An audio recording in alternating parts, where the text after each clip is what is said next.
Assalamualaikum Sobat Mansa, kembali lagi di Karampuang Podcast. Di episode kali ini bersama saya Anita, kita akan berbincang mengenai hikmah di balik bulan Ramadan bersama bintang tamu kita yang merupakan pimpinan Pondok Pesantren Al-Markaz Sinjai. Kita sambut Ustaz Fadlullah Marzuki.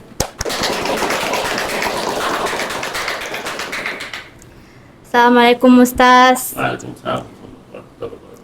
Sebelumnya terima kasih banyak atas kesediaan Ustaz sudah meluangkan waktunya berbagi ilmu dan pengalamannya bersama kami. Nah Sobat Mansa, seperti yang kita tahu, bulan Ramadan adalah bulan yang penuh berkah dan ampunan, di mana semua umat muslim di seluruh dunia menunaikan ibadah puasa. Di sini kami ingin menggali lebih dalam mengenai makna dan hikmah di balik bulan Ramadan, serta bagaimana sih kita dapat memaksimalkan manfaatnya dalam kehidupan sehari-hari. Nah, Afwan Ustaz, kalau boleh tahu nih Ustaz, apa sih sebenarnya makna dari bulan Ramadan bagi umat Islam sehingga bulan Ramadan ini katanya sangat istimewa bagi umat Islam? Bismillahirrahmanirrahim. Assalamualaikum warahmatullahi wabarakatuh. Waalaikumsalam warahmatullahi wabarakatuh. Alhamdulillahilladzi bidzikri tatma'innul qulub walhamdulillahilladzi ja'ala hadzal syahrun 'adzim. Terima kasih buat Sobat Semansa dan para pemirsa. Menjadi kebahagiaan bagi kami tersendiri pada saat ini. Terima kasih atas undangannya. Yang pertama, bahwa Ramadan dengan segala kemuliaannya tentu memiliki beragam makna. Dari segi bahasa, Ramadan berasal dari kata armida. Armida ini kalau dalam bahasa Arabnya adalah trik, bahwa memang dari penamaan saja Ramadan ini sudah mesti berat, karena dia ditakdirkan Allah berada pada bulan yang di Timur Tengah itu saat ini adalah mendekati puncak-puncak panas, sehingga memang memiliki tantangan tersendiri. Jadi Ramadan itu dari kalimat armida yang memang terik, panas, dan tentu menantang. Tapi tentu terlepas dari itu semua, bahwa tidak mungkin Allah Subhanahu wa Ta'ala mentakdirkan kemuliaan Ramadan ini semata-mata bahwa kita mau berpanas-panas saja, tetapi ada hal yang lebih luar biasa yang Allah Subhanahu wa Ta'ala siapkan tentu bagi kita di dunia ini dan bagi kita semua, terutama yang kita di Indonesia ini, bahwa Ramadan ini hadir sebagai rest area yang di dalamnya ada kemewahan-kemewahan, kemuliaan-kemuliaan yang tentu Allah ingin kita pada bulan Ramadan ini jauh lebih sempurna dan memaksimalkan semua, bahwa di rest area ini Allah menyiapkan banyak fasilitas-fasilitas yang sayang sekali kalau kita lewatkan seperti itu. Masya Allah sekali ternyata bulan Ramadan ini ya Sobat Mansa. Nah Ustaz, kan juga dalam puasa ini pasti ada dibilang hikmah. Nah yang saya ketahui itu hikmahnya juga termasuk menahan lapar dan haus. Selain itu Ustaz, apa saja hikmah yang terkandung dalam ibadah puasa Ustaz? Baik, kalau berbicara hikmah tentu tidak akan habis. Ya, Ustaz. Banyak sekali dan sudah disampaikan berulang kali dan ribuan kali. Bahkan ada sebuah hadis yang bagi saya itu menyinggung saya dan kita semua. Sahabat Rasulullah meriwayatkan bahwa pernah Rasulullah SAW bersabda dari hadis Abi Ibn Dunya, "Law ya'lamun nasu ma fi hadha syahri min al-khairat latamanna yakuna ramadana sanatan kullaha." Kalau seandainya seluruh manusia tahu kemuliaan-kemuliaan yang ada pada bulan Ramadan, maka sungguh semua manusia akan berteriak meminta Ramadan 1 tahun. Nah, hari ini semua kebaikan-kebaikan, kemuliaan-kemuliaan, bahkan rahasia-rahasia Ramadan ini sudah terpublish lewat media, lewat masjid, media mainstream, semuanya menyatakan. Tapi sampai hari ini saya tidak yakin ada yang meminta Ramadan 1 tahun, bahkan 35 hari pun enggak. Tapi inilah bahwa terlepas dari itu semua, Ramadan hadir sebagai bagian yang tidak terpisah, sebagaimana janji Rasulullah dalam hadis Ibnu Huzaimah. Siapa yang melakukan satu kebaikan pada bulan Ramadan ini, diganjar pahalanya satu kewajiban. Yang melakukan satu kewajiban pada bulan Ramadan ini diganjar pahalanya 70 kali kewajiban. Salah satu contoh, kalau kita sholat sekedar memindahkan duri dari jalan, berbuat kebaikan, menyapu, hal itu hal biasa. Tapi karena terjadi pada bulan Ramadan, maka dia memiliki pahala yang luar biasa. Kalau sebentar nih kita sholat duhurnya sholat duhur biasa. Tapi karena dia dilakukan pada bulan Ramadan, nilai sholat duhur itu senilai 70 kali sholat duhur. Masya Allah. Jadi seperti itu kelipatan. Semoga kita menyadari itu. Amin. Jadi kalau misalnya Ustaz di bulan Ramadan ini kita rajin ibadah, sholat terus, kita amalkan semua ibadah-ibadah yang seharusnya itu kayak sunnah gitu Ustaz. Itu juga pahalanya dilipat gandakan Ustaz. Ya, yang pasti bahwa satu kebaikan di dalam bulan Ramadan kita lakukan kebaikan itu nilainya sama dengan pahala satu kewajiban. Kebaikan itu mungkin prasangka baik, sekedar memindahkan duri dari jalan, menyapu, mendahului datang ke masjid, itu satu kebaikan nilainya satu kewajiban. Kalau kita lakukan satu kewajiban, saya kasih asumsi begini. Kalau kita melakukan satu kewajiban, contoh sholat. Sholat kita sholat biasa, tapi karena diganjar 70 kali pahalanya, maka pada saat sholat kita bisa minta, ya Allah, ini sholat saya sholat biasa. Tapi karena engkau berjanji lewat hadis Rasulmu bahwa engkau akan ganti pahalanya dengan 70 nilai pahala sholat itu, maka tolong gantikan nilai 70 kali sholat yang serupa di luar Ramadan, yang mungkin engkau gak terima karena saya kurang khusyuk, yang mungkin kau tidak terima karena saya berhayal, atau mungkin karena saya gak sholat. Maka itu bisa kita minta, satu kali itu 70, besok kita minta lagi digantikan yang lain. Maka saya yakin kalau ini kita sadari, insya Allah kita akan berhasil Ramadan ini. Kalau gitu Ustaz, bagaimana sih puasa dapat membentuk karakter dan spiritualitas kita? Baik, tentu puasa ini adalah madrasah besar kalau kita melihat. Di dalamnya ada sabar, di dalamnya ada syukur, di dalamnya ada waktu untuk menahan diri. Banyak sekali hadis yang mengingatkan, salah satu contoh dari hadis Ahmad dan Baihaqi. Kalau Rasulullah SAW, man shoma Ramadan wa arafa hududah. Siapa yang puasa pada bulan Ramadan dan dia faham batasnya. Yang dimaksud paham batasnya, dia tahu kata apa yang cocok. Dia tahu penglihatannya apa yang bisa dilihat. Dia paham apa yang bisa didengarkan. Dan dia paham langkah kaki itu bisa melangkah ke arah mana. Wa arafa hududahu wa tahaffadha mimma kana yanbaghi an yatahaffadha minhu. Lalu dia menjaga apa yang mestinya terjaga, kafara ma qabla. Yang dimaksud kafara ma qabla, Allah akan ampunkan semua dosanya yang telah lalu. Siapa sih di antara kita yang tidak punya dosa? Maka Ramadan ini mestinya momentum bahwa 11 bulan Allah berikan waktu kita ngegosip. Masa mau digenapkan 12 bulan? 11 bulan Allah berikan waktu kita ngelantur apa-apa dan sebagainya. Terlalu tega rasanya kalau kita menggenapkan 12 bulan. Jadikanlah Ramadan ini sebagai bagian yang tidak terpisah untuk membentuk karakter kita. Karena kita dibentuk pagi, mulai dari makan sahur sampai banyak kita berbuka, kita harus nahan diri, nahan mata, nahan penglihatan, nahan sikap. Ini kan bagian. Kedua, merasakan menjadi orang miskin yang tidak makan. Bayangkan mereka yang mungkin sebelum Ramadan mereka sudah tidak terbiasa makan karena tidak ada yang bisa dimakan. Kita juga akhirnya merasakan itu. Dan itu bagian yang tidak terpisah bagaimana membentuk karakter kita, mau begini rasanya lapar itu. Seperti itu salah satunya. Di dalam puasa juga ini pasti tentunya tidak luput dari tantangan sendiri. Kalau dalam menjalankan ibadah puasa, terutama di tengah kesibukan sehari-hari ini, bagaimana cara kita mengatasi tantangan tersebut agar tetap fokus beribadah? Baik, terima kasih. Pertama, jangan pernah menganggap Ramadan ini beban. Tapi mestinya Ramadan ini tidak berat kalau kita menganggap bulan ini bulan dirindukan. Ada orang di akhir Ramadan lalu mungkin meneteskan air mata, meminta kepada Allah supaya disampaikan pada Ramadan tahun ini. Karena mungkin merasa ibadahnya kurang, ngajinya kurang, sholatnya apalagi. Sehingga dia yang berasa sangat berkepentingan untuk Ramadan tahun ini. Menangis di akhir Ramadan yang lalu agar sampai, tapi ternyata qadar Allah belum sampai Ramadan keburu meninggal. Sementara kita mungkin tahun lalu tidak perlu doa, alhamdulillah tiba lagi.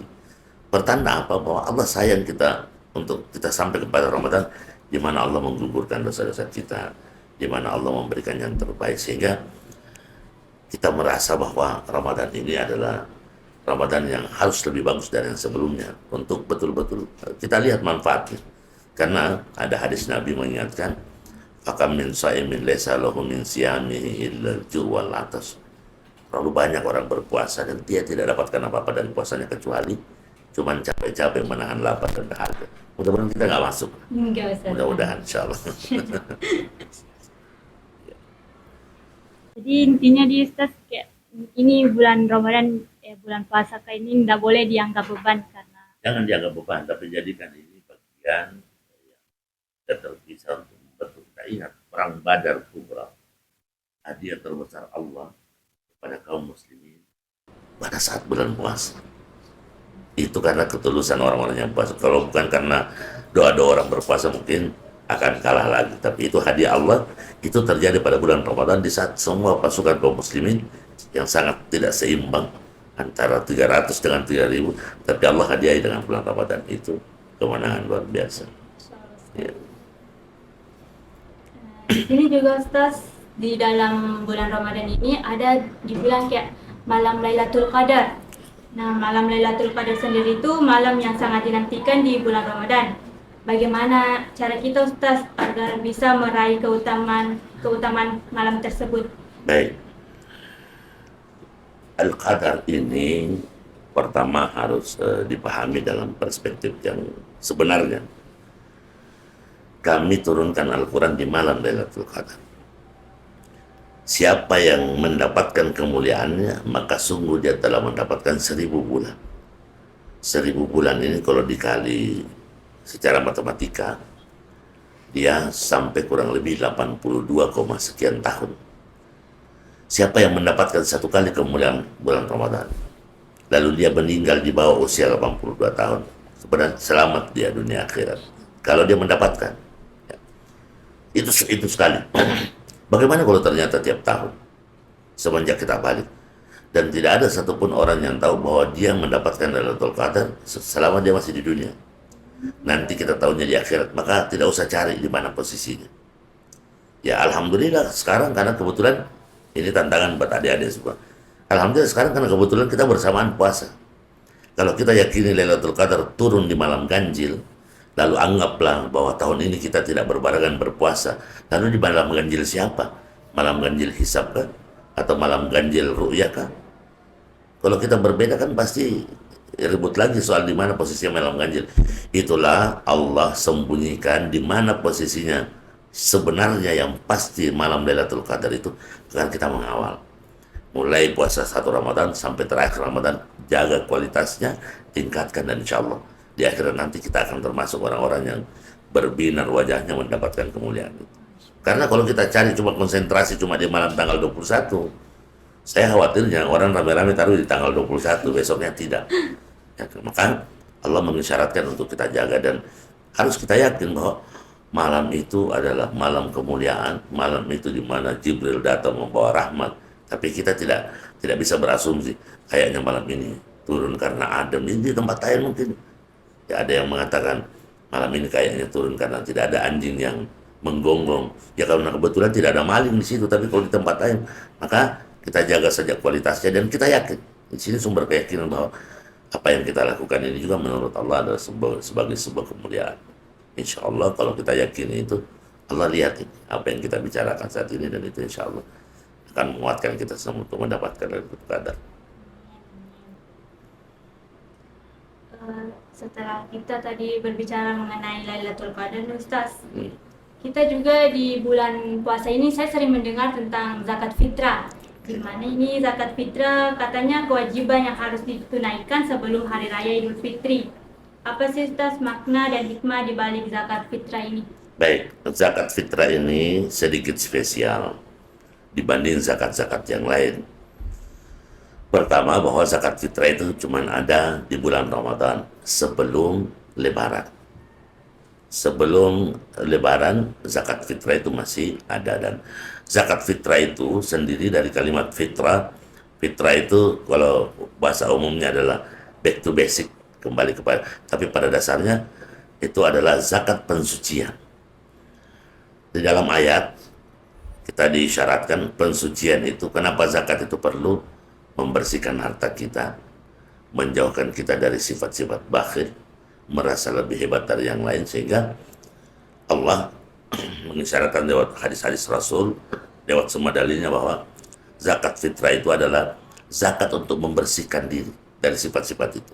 Tentu zakat ini diwajibkan bagi mereka yang mampu, ya, yang mampu dalam arti kata dia mampu secara finansial. Tapi mohon maaf, kadang juga ada hal yang menggelitik, bahwa ada orang menurut kita dia mendapatkan penghasilan di bawah standar, mampu melakukan itu. Kenapa? Mereka paksa bahwa ini zakat fitrah cuma ada pada bulan Ramadan. Beda dengan waktu-waktu yang lain. Dan nilainya itu dihitung per orang. Dengan 3,5 kilogram beras. Itu bahan makanan. Nah, banyak pendapat, ada yang mengatakan harus dengan beras, ada yang menyatakan bisa dengan uang. Pada dasarnya bagi kami boleh beras, boleh uang, karena niat daripada zakat fitrah ini adalah menggembirakan hati dan perasaan orang-orang tidak mampu sebelum memasuki Idul Fitri, supaya mereka juga gembira bahwa saya bisa makan, saya bisa beli baju baru dengan zakatnya orang. Sehingga ada pendapat yang mengatakan harus bahan pokok, tapi bagi kami boleh bahan pokok, boleh uang yang setara, karena mereka tidak mungkin memakan nasi juga, mungkin butuh lauk, mungkin butuh apa, sehingga bagi kami ya silakan dengan pendapat masing-masing, tapi bisa dengan bahan makanan, bisa juga dengan uang. Sekali lagi bahwa konsep daripada zakat fitrah ini semata-mata untuk membersihkan diri, mensucikan niat-niat kita dengan cara kita tega berkorban, berbagi kepada sesama sebelum Idul Fitri. Karena begitu pagi dikumandangkan Idul Fitri, dia akan menjadi sedekah biasa. Sudah melewati waktunya. Sampai sebelum Idul Fitri. Jadi boleh sampai jam 6 subuh mungkin masih bisa. Karena kapan setelah Idul Fitri dia jadi sedekah biasa. Seperti itu. Nah, ya, kan tadi kata Ustaz nih, yang bisa membayar zakat fitrah itu yang memiliki finansial. Ya. Ya. Dan saya ingin bertanya nih Ustaz, siapa saja yang wajib menunaikan zakat fitrah itu sendiri? Tentu yang menunaikan tadi kembali kita sampaikan bahwa yang bisa menunaikan tentu yang mampu, yang memiliki kemampuan secara finansial.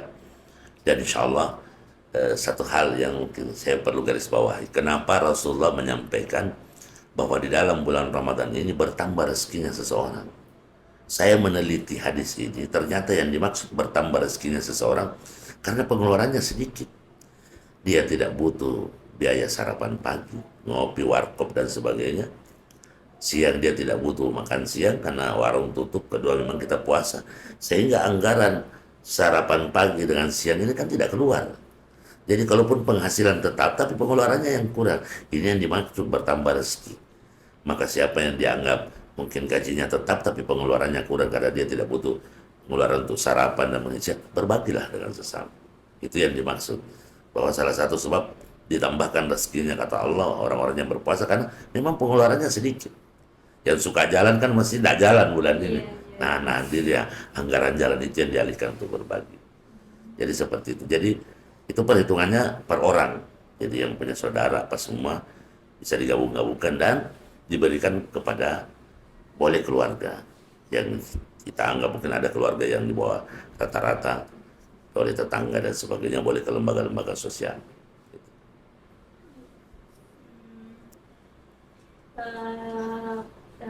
Begini Ustaz, di tahun-tahun sebelumnya nih kan kita umat Islam di Indonesia lebarannya itu nggak bersamaan, ya Ustaz, nggak bersamaan. Bagaimana nih kira-kira tahun ini Ustaz? Baik, pertama ini tantangan buat kita bahwa jangan berhenti belajar. Ini sudut pandang. Dalil itu memiliki interpretasi yang berbeda-beda. Ada orang yang mengatakan kalau perempuan haid menyentuh Quran tidak boleh. Ada juga yang mengatakan bahwa yang dimaksud al-mutahharun itu bukan manusia tapi malaikat, sehingga tidak boleh juga perempuan didiskreditkan mentang-mentang karena penyakit bulanannya. Ya bagaimana caranya mau nambah pahala kalau ternyata itu yang membatasi. Sehingga ini kan tafsiran. Satu kesyukuran 1446 Hijriah ini Allah takdirkan kita berbarengan berpuasa.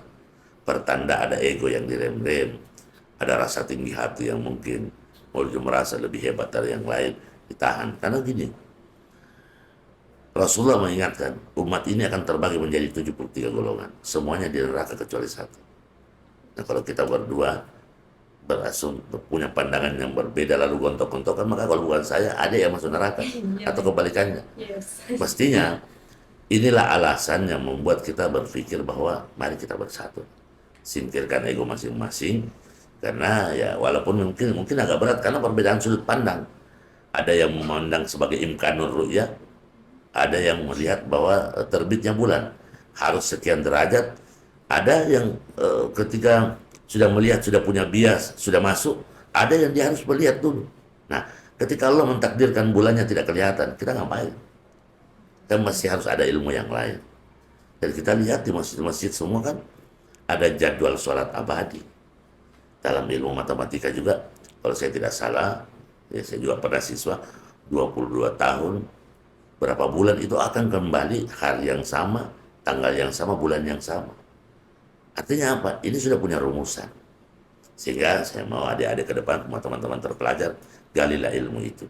Kalau toh kiblat sudah bisa ditentukan dengan kompas, kalau toh gerhana bulan jauh sebelumnya sudah bisa ditentukan, waktu, detik, menit, jamnya, nggak pernah meleset.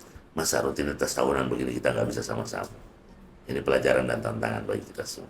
Tapi apapun sudut pandang itu, semuanya kembali kepada pertanggungjawaban masing-masing di hadapan Allah. Tapi kita masih punya harapan bahwa tahun ini mudah-mudahan kita bisa bersamaan berlebaran. Itu harapan.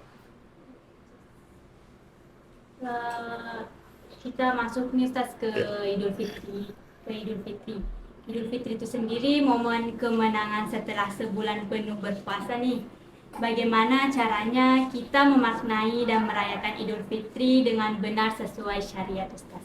Baik, tentu kita tidak boleh mentang-mentang sudah menang lalu meninggalkan segala-galanya. Ingat, kemenangan itu yang dimaksud adalah keberhasilan kita melewati bulan Ramadan. Kalau bulan Ramadan salat kita sudah rutin, lalu di luar setelah bulan Ramadan tidak rutin, bagaimana mungkin kita menang? Kalau di Ramadan mengaji kita sudah bagus, lalu di luar bulan Ramadan mengaji, ini kan tanda tanya, Ramadan ngapain aja? Mestinya Ramadan ini menjadi hal yang fundamental untuk mendasari kita. Coba, ternyata bisa kita lewati. Yang tidak gosip bisa kita lewati. Ada kekuatan di bawah sadar kita yang mestinya, ya saya kadang berkelakar begini, kita pernah dikejar anjing semua. Kalau dikejar itu terkadang selokan 2-3 meter kita lompat. Ternyata kita bisa.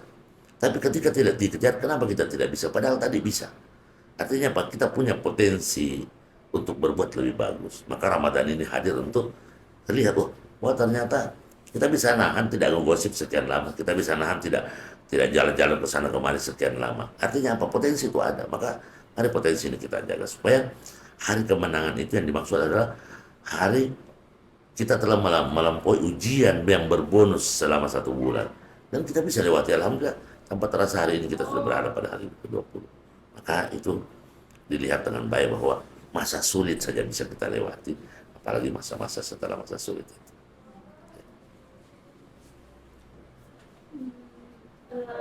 Pak, apa sih ini Ustaz makna Idul Fitri yang sebenarnya dan bagaimana cara merayakannya?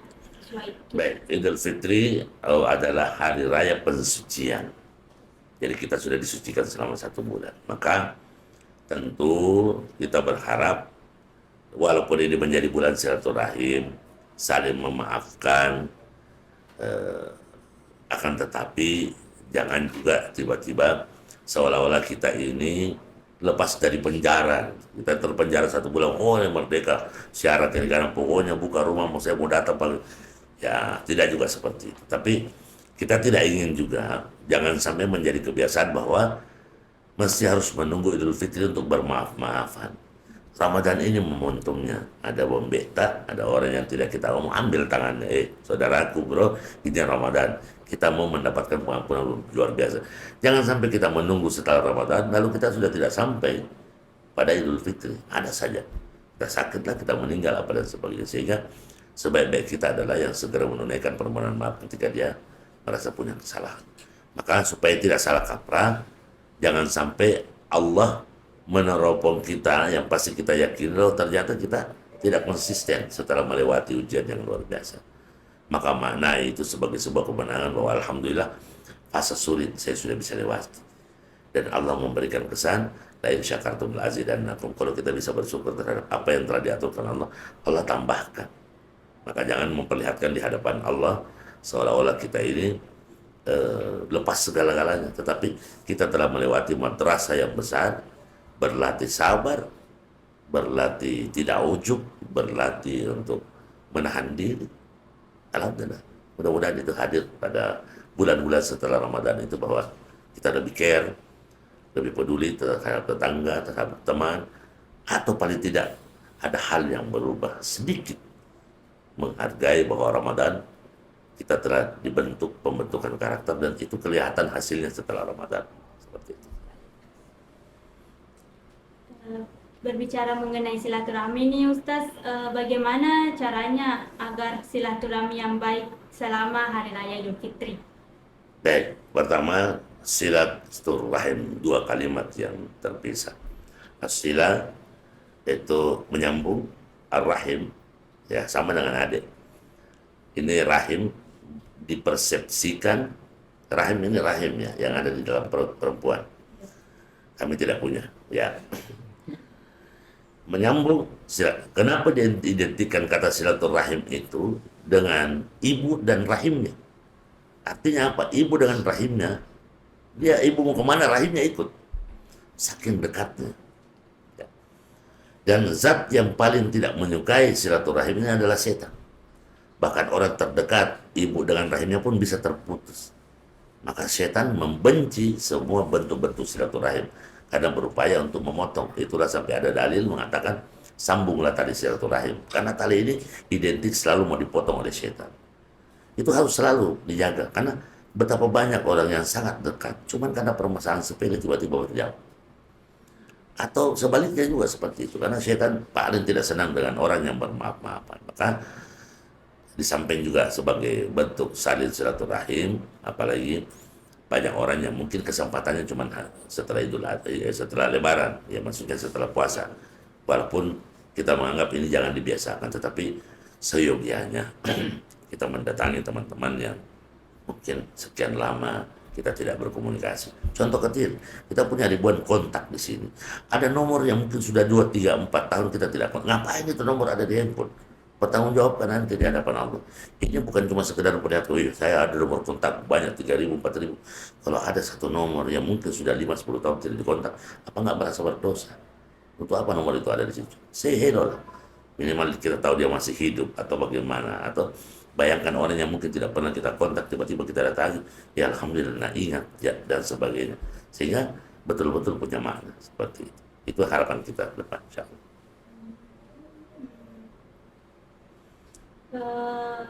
Caranya Ustaz supaya kita bisa menjaga semangat kebersamaan dan saling memaafkan setelah bulan Ramadan itu bagaimana Ustaz?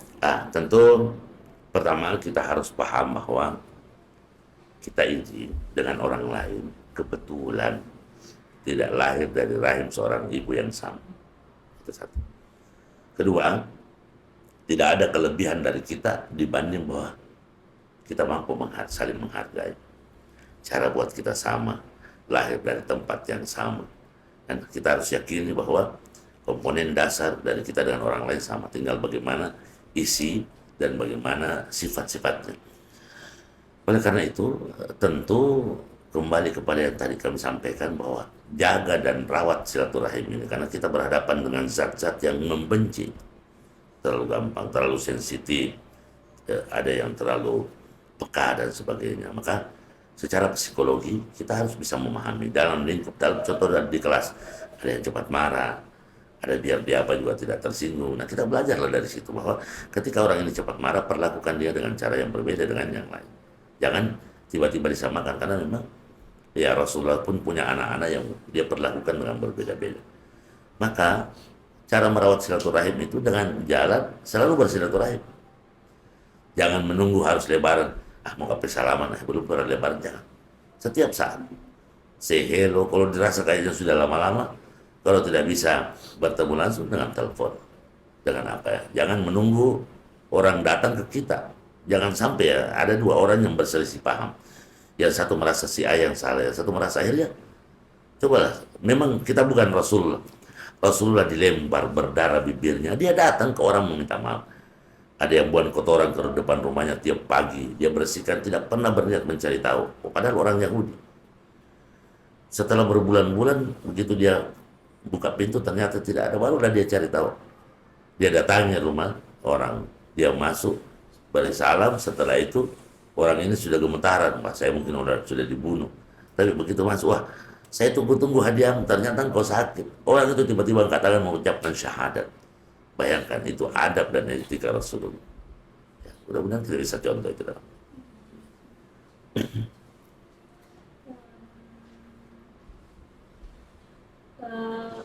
Kan kalau dalam semasa bulan Ramadan ini Ustaz, kan kayak kita ini sering beribadah, kayak kita sering mengaji, sholatnya lebih meningkat Khusyuk, dari ya. biasa. Nah Ustaz, bagaimana sih caranya kita menjaga kebiasaan baik yang telah kita bangun selama Ramadan ini agar tetap istiqomah setelah bulan suci ini berakhir? Baik, tentu ada kekuatan yang di luar nalar kita yang harus kita latih, yaitu doa. Maka salah satu sebab yang membuat Islam ini besar karena kita memiliki sesuatu yang tidak bisa dimiliki dan tidak bisa dicontoh oleh orang lain, yaitu doa. Maka sering-seringlah berdoa, semoga kita konsisten. Sering-seringlah, jangan pernah berdoa bahwa Allah mengurangi beban kita, tapi mintalah, silakan berikan saya beban, tapi kuatkan pundak saya untuk memikulnya. Sebab Allah sendiri menyatakan dalam Al-Quran, tidak akan pernah membebani seseorang di luar dari kemampuan. Jadi sebenarnya ketika kita mendapatkan beban, Allah sudah menakar bahwa kamu mampu. Tapi karena terlalu sensitif, bersuuzon, akhirnya kita tidak mampu. Padahal la yukallifullahu nafsan illa wus'aha. Allah tidak akan memberikan beban kecuali kita bisa memikul. Tentu pertama, karena kita selesai Ramadan nanti, kita harus yakin kita menjadi orang berhasil. Karena ada orang yang nggak selesai Ramadan. Ada orang baru awal Ramadan sudah dipanggil duluan. Ada orang yang di depan orang dia hebat, tapi di mata Allah tidak punya nilai apa-apa karena mungkin kurang pengharapan. Maka selalu minta kepada Allah. Kedua, mohon maaf teman-teman, saya tidak larang kita mau bergaul dengan siapa saja, it's okay. Tetapi ada hal yang sifatnya prinsipil bahwa saya tidak boleh terpengaruh pada kondisi-kondisi tertentu. Kalau perlu saya bisa mempengaruhi orang. Jangan menjerumuskan diri kita kepada sesuatu yang tidak bisa kita selesaikan. Kalau dulu saya waktu belajar, guru bahasa Inggris mengingatkan, don't hunt what you can't kill. Jangan coba-coba mengejar sesuatu yang kamu tidak bisa selesaikan. Jangan sampai engkau mau berharap mewarnai orang, lalu engkau yang diwarnai kan saya. Maka ketika yakin ini bisa diselesaikan, kejar. Tapi jangan kejar kalau kita ketika tidak yakin tidak bisa diselesaikan. Artinya apa? Lalu kita Ramadan udah selesai dengan segala tetebengenya, dengan segala hiruk pikuknya. Lalu setelah Ramadan nggak kelihatan sedikit pun bekas-bekas Ramadan itu.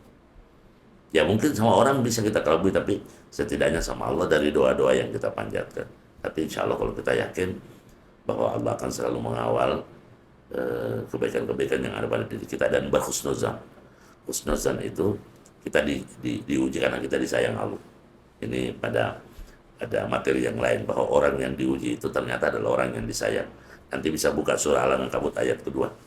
Allah tidak cukup cuma menerima bahwa ya Allah saya beriman, tapi Allah pasti akan menguji. Nabi Adam diuji keluar dari surga, Nabi Nuh diuji anaknya ditenggelamkan, Nabi Ibrahim diuji minta anak, lalu anaknya minta disembelih dan sebagainya. Karena Allah sayang dan Allah melihat keimanannya kuat, maka semakin ditambahkan ujian. Seperti itu. Terakhir nih Ustaz Ya. dari saya, apa pesan Ustaz untuk umat Islam dalam menyambut dan jalani bulan Ramadan serta merayakan Idul Fitri? Tentu pesan ini usikum wa nafsi. Pesan ini buat semua dan buat kami secara pribadi bahwa ternyata salah satu cara paling efektif untuk membuat Ramadan ini lebih bermakna cuma satu. Apa itu? Anggap ini Ramadan terakhir kita. Tidak bermaksud menakut-nakuti, tetapi ternyata cara paling efektif untuk mensupport apa yang kita lakukan, bahwa anggaplah kalau kita pentas, ini adalah pentas terakhir kita dan harus maksimal. Karena nggak ada jaminan kita akan dapatkan Ramadan 1447 yang akan datang. Nggak ada jaminan bahwa kita sampai ke situ. Maka yang ada, maksimalkan. Nah, kita akan berakhir semua. Tentu, semoga Allah melihat ketulusan kita ini dan membuat kita sampai lagi ke puasa-puasa yang akan datang. Tapi harus diyakini bahwa puasa ini hadir untuk membersihkan kita. Tidak ada amalan yang selalu disebutkan Allah dalam hadis Rasul yang menyatakan kafar ma qabla. Selain puasa, bahwa siapa yang berpuasa dengan baik, Allah bumi hanguskan dosa-dosanya yang lalu. Siapa sih yang hari ini tidak punya dosa? Bahkan di dalam bulan Ramadan pun. Maka saya tidak sepakat kalau setan itu dibelenggu pada bulan Ramadan. Mestinya dia sudah mau pergi, tapi kita yang panggil. Saya godain kita dong, sudah mau pergi kita yang panggil. Kelihatan banyak ada kasus pembunuhan, ada kasus penikaman. Ini kan kalau tidak ada setan pada bulan Ramadan, lalu siapa yang goda kita? Maka tentu Ramadan ini juga adalah tempatnya kita berbagi. Mungkin kita susah, tapi ada yang lebih susah dari kita. Kalau tidak bisa berbagi dalam bentuk sedekah materi, ingat, tabassu bikaliyahi kasadaqatu. Senyummu yang indah, senyummu yang tulus kepada saudaramu itu sedekah.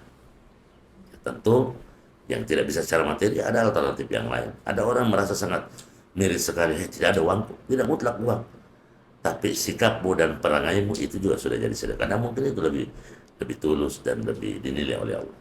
Jadi, jadikan Ramadan ini menjadi Ramadan terindah, dan insya Allah kita yakin bahwa kemenangan demi kemenangan akan kita lewati. Bahwa bersusah payah kita bulan Ramadan, di luar bulan Ramadan, apa alasan kita untuk susah? Yang paling susah kita sudah lewati. Ingat, Allah mengisyaratkan di dalam ayat, yuridullahu bikumul yusra wa la yuridu bikumul usra.